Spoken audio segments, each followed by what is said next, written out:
Selamat pagi saudara-saudari, kita bertemu lagi dalam satu lagi janji Alkitab yang kita akan melihat dari Zakaria pasal 13 ayat yang ke-9. 撒迦利亚书第3章第9节 Zechariah chapter 13 verse 9. Zakaria pasal 13 ayat ke-9. Aku akan menaruh yang sepertiga itu dalam api dan akan memulihkan mereka seperti yang memurnikan perak. Aku akan menguji mereka seperti orang menguji emas. Mereka akan memanggil namaku dan aku akan menjawab mereka.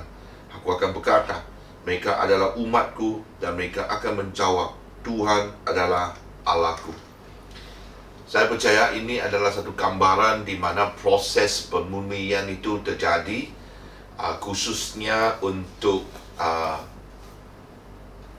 pemurnian tentang emas dan perak. Ya, saya tidak pernah melihat, tapi kalau dari TV ada, kau boleh rasakan kepanasan itu, api yang membakar, supaya dia dapat memurnikan emas dengan daripada kotoran-kotoran yang ada dalam ketulan emas itu.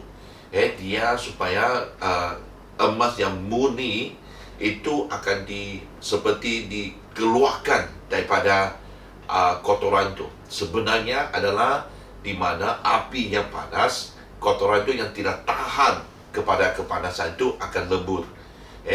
Mungkin besi ataupun bahan-bahan material yang lain yang bukan miliknya dalam emas itu akan hancur, akan lebur. Yang akhirnya apa yang tinggal adalah emas yang murni, yang mahal. Hari ini kita mau percaya bahwa Allah melakukan disiplin, melakukan proses pemurnian ini kepada kita.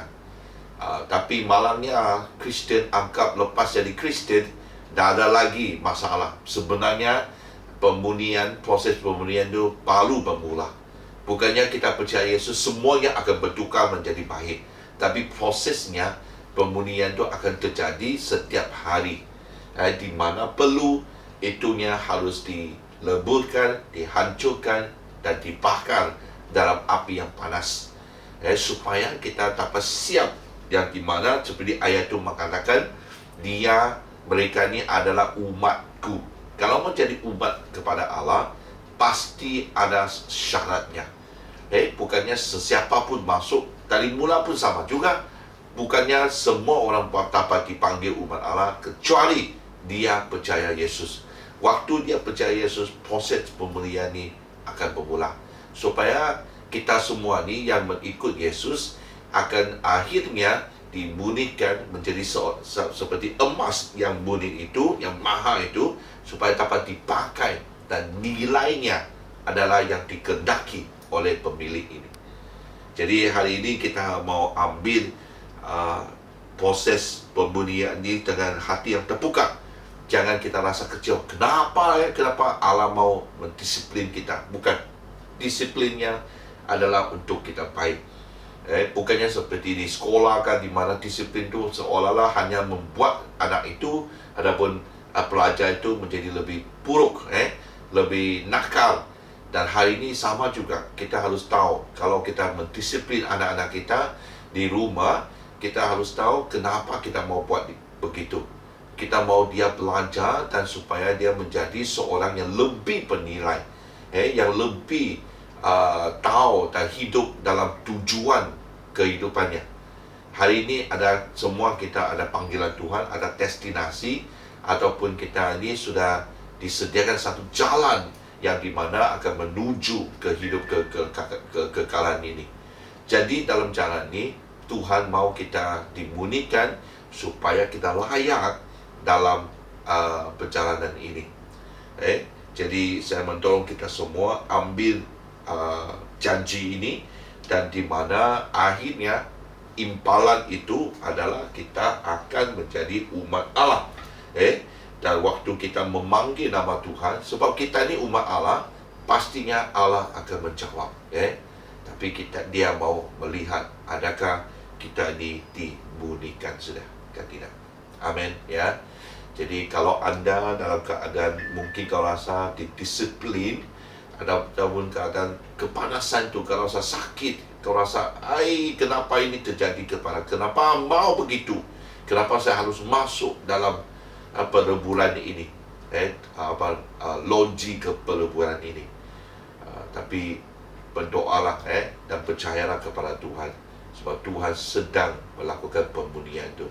Apa yang keluar daripada logi perleburan itu pastinya sesuatu yang bernilai, dan di mana itunya Hagar itu akan berubah, dan orang itu akan benda itu akan dikendak yang lebih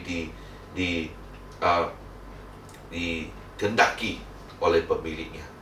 Jadi hari ini Allah mau kita menjadi umatnya, pasti pembunian ini akan terjadi. Amin. Berdiri teguh dan adanya iman yang kuat, dan melalui proses pembunian ini bukannya dengan sendiri, tapi dengan Allah. Amin. Okay. Jadi Tuhan memberkati. Untuk minggu yang akan datang, kita terus percaya kepada Tuhan, di mana kes di luar makin bertambah. Sekarang daerah Kota Kinabalu, Putatan dan juga Pinampang bukan satu lagi daerah. Dia pastinya ada low block dan checking di antara 3 tempat ini. Jadi kalau memang tidak perlu, jangan pergi ke mana-mana, berada di rumah, supaya kita ikut arahan daripada kerajaan. Pada waktu sama berdoalah ya. Kita akan ikut apa saja peluangnya yang diberi dari latihan pemuritan, ataupun ikut kebaktian secara dalam talian. Kita tidak boleh berhenti berjumpa dengan satu sama lain, sebab itunya yang akan terus meneguhkan iman kita, bahwa kita bukan bersendirian, tapi di dalam satu tubuh Allah, tubuh Kristus, yang sama-sama kita hidup dan bertumbuh dalam tubuh ini. Amin. Ya. Jadi Tuhan memberkati. Ada hal yang baru.